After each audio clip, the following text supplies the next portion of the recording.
بسم اللہ الرحمن الرحیم۔ السلام علیکم، میں منیر شاکر۔ رمضان شریف کی آمد ہے تو اس کے فضائل بڑے بیان ہو رہے ہیں، ہوتے ہیں، ہونے چاہیے، کرنے چاہیے تاکہ لوگ ترغیب ملے لوگوں کو روزہ رکھنے کی، رمضان شریف کا قدر اور احترام کرنے کی۔ تو میں اس سلسلہ میں ایک بات جو بہت زیادہ کی جاتی ہے وہ آپ کے سامنے رکھنا چاہتا ہوں۔ یہ کہا جاتا ہے کہ رمضان شریف میں شیاطین جکڑ دیے جاتے ہیں، اور یہ بات نبی اکرم صلی اللہ علیہ وآلہ وسلم کی طرف سے منسوب کی جاتی ہے۔ آپ نے فرمایا کہ رمضان شریف میں شیاطین جکڑ دیے جاتے ہیں۔ جکڑ دیے جاتے ہیں، ٹھیک ہے جی، اوکے جی، جکڑ دیے جاتے ہوں گے، ہمیں اس کا کیا فائدہ؟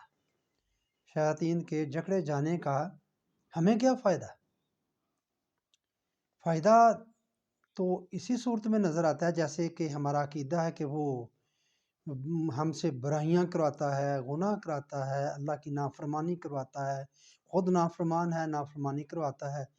جب جکڑ دیا جائے گا تو ٹھیک ہے، پھر اللہ کی نافرمانی نہیں ہونی چاہیے، گناہ نہیں ہونے چاہیے، برائیاں جرائم نہیں ہونے چاہیے، ہونا تو یہ چاہیے نا، ورنہ تو اس کے جکڑے جانے کا تو کوئی فائدہ نظر نہیں آتا۔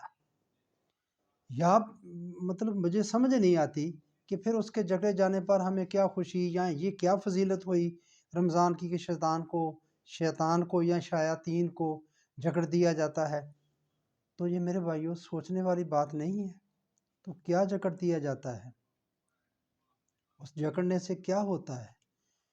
وہ کون سے جرائم ہیں، وہ کون سے گناہ ہیں، وہ کون سے نافرمانیاں ہیں جو رمضان میں نہیں ہوتی؟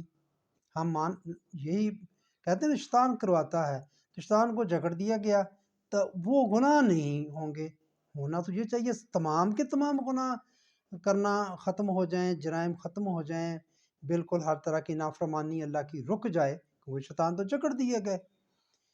تو کون سی خرابیاں ہیں، کون سی گناہ ہیں، کون سی برائیاں ہیں جو رمضان میں نہیں ہوتی؟ وہ کوئی بتا دیں، کوئی ہو تو کمنٹس کر دینا۔ مجھے تو کچھ نہیں ایسا نظر آتا سوائے اس کے کہ رمضان شریف میں ہوتا کیا ہے، مسجدوں میں رش بڑھ جاتا ہے لوگوں کا، بس یہ ہوتا ہے، اور تو کچھ نہیں ہوتا۔ بلکہ دو چیزیں میں کہوں گا بڑھ جاتی ہیں، اندازہ لگائیں کہ دو تین چیزیں، مثلا اس میں ملاوٹ زیادہ ہو جاتی ہے، ملاوٹ کر کے زیادہ سے زیادہ بیچا جائے، سیزن لگ جائے، ناجائز منافع خوری، قیمتیں بڑھا دینا، یہ بڑھ جاتا ہے۔ یعنی کہ یہ کتنی بنیادی چیزیں ہیں جو انسان کے ساتھ ان کو چاہیے ہوتی ہیں چیزیں، تو یہ چیزیں مہنگی کر دیتے ہیں۔ ذخیرہ اندوز، مافیاز، یہ دکانداریاں، جو بھی سلسلہ یہ چلتا ہے، شیطان کرواتا ہے نا ان سے، تو وہ تو جکڑا ہوا ہے، تو یہ سب کچھ پھر مہنگا ہو جاتا ہے، کر دیتے ہیں۔ تو پھر اس کا کیا مطلب ہے یہ کہ شیطان جکڑ دیا گیا ہے؟ غور کرنے کی بات ہے۔ بس میں کہنا یہ چاہتا ہوں کہ یہ بات اس لیے ہے پیدا کر دی گئی کہ شیطان کا صحیح تصور ہی ہمارے سامنے نہیں۔ شیطان کہتے کسے ہیں؟ جو بنایا گیا ہے تصور، اس کے تحت یہ بات شاید بنائی گئی ہو، یا جس طرح اس کے ذیل میں اس کی تشریح کی جاتی ہے وہ اس لیے کہ شیطان کا صحیح تصور نہیں۔ میں بہت ساری باتیں کر چکا ہوں کہ بات وہی رہتی، شیطان تو لفظ ہے، ایک چیز بھی ہے، آگے جو اس کا بیان کیا جاتا ہے اس میں بہت زیادہ فرق ہے۔ اور تھوڑا سا دیکھ لیں آپ شیطان کے جکڑے جانے کو، تو یہ پاکستان میں جکڑا جاتا ہے، کیا تبدیلی آتی ہے آپ کے سامنے ہے پاکستانی معاشرے میں۔ ہندوستان میں بھی جکڑ، ظاہر ہے سارا جب بڑا وہ سرگنا جکڑ دیا گیا تو وہ ہندوستان میں بھی وہی شیطانیاں کرتا ہے، امریکہ میں بھی کرتا ہے، برطانیہ میں بھی کرتا ہے، ہر جگہ وہ شیطانیاں کرتا ہے، جکڑ دیا گیا، وہاں کیا تبدیلی آتی ہے ان کے ماحول میں، امریکہ کے ماحول میں، برطانیہ کے ماحول میں، اور چین کے، روس کے، ہندوستان کے، اسرائیل کے ماحول میں کیا تبدیلی آتی ہے؟ تو میرے بھائیوں یہ کیا چیزیں ہیں، کیا قصے کہانیاں ہم جن کے پیچھے لگے ہوئے ہیں، بیان کیے جا رہے ہیں، اور لوگ بھی لگے ہوئے ہیں اور مطمئن بھی ہیں اس پر کہ ٹھیک ہے جی، یہ حضرت محراب و ممبر سے جو آواز آ رہی ہے تو یہ ٹھیک ہی ہوگی، لیکن غور تو کرنا چاہیے میرے بھائیوں، ہمیں سوچنا تو چاہیے، اللہ نے عقل دی ہے تو ہم سوچیں یہ کیا چیز ہے، کیسے ہوتا ہے، کیسے جکڑا جاتا ہے، اس جکڑے جانے پر ہمیں کیا ملتا ہے، کیا اس پر خوش ہونے کی بات ہے۔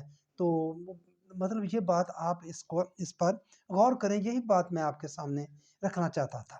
صرف میں رکھنا نہیں چاہتا، تھوڑا سا میں آپ کو اور بتا دوں کہ شیطان چیز کیا ہے۔ میرے بھائیو، شیطان کوئی خارج سے کوئی چیز نہیں ہے، یہ کوئی جس طرح مخلوق ہوتی ہے، کوئی جس طرح ہم ہیں، کوئی شیطان بھی اس طرح سے ہمارے بار کوئی چیز ہے تو جو جس کو جکڑ دیا جاتا ہے، نہیں میرے بھائی، یہ بات نہیں ہے۔ آپ حیرانگی ہوگی آپ کو، یہ انسان کی ہی ایک خصلت ہے جس کا نام شیطان ہے۔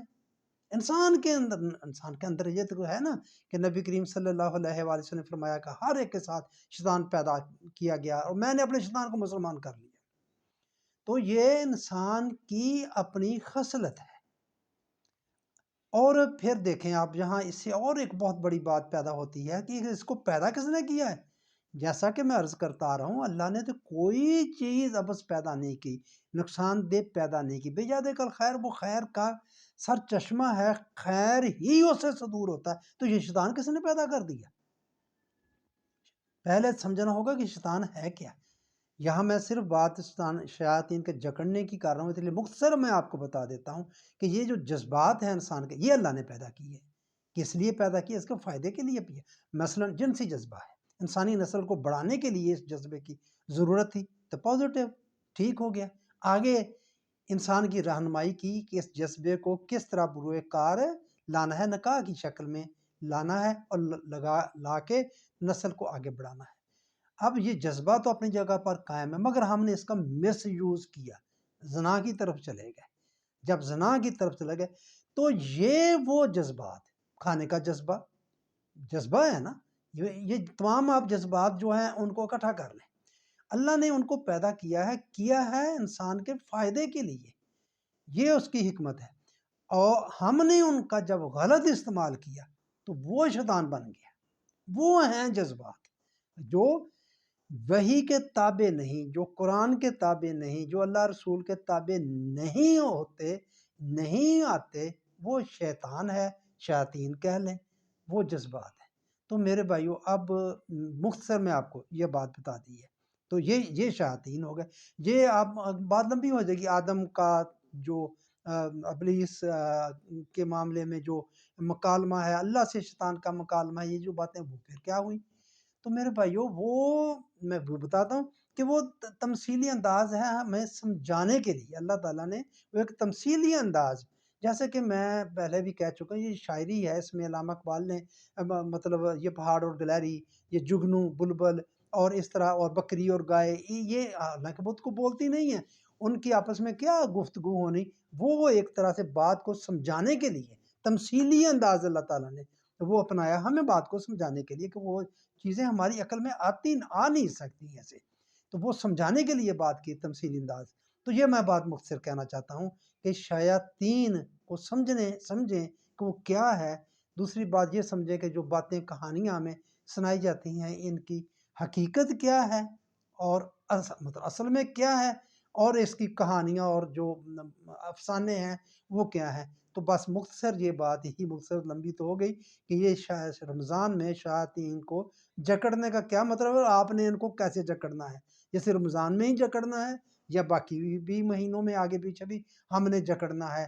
تو یہ بات میں بس آپ کے سامنے کرنا چاہتا تھا میرے بھائیوں۔ تو بس اس پر ذرا توجہ کرنا، دیکھنا، سوچا کریں، غور کیا کریں کہ یہ باتیں جو ہیں، بس آپ سے التماس کہ آپ اس معاملے میں میرے مددگار بن جائیں، میری آواز کو مضبوط کریں۔ اسی صورت میں ہی ہو سکتی ہے کہ آپ میرے چینل کو سبسکرائب کیا کریں، لائک کیا کریں، شیئر کیا کریں۔ آپ کا شکریہ۔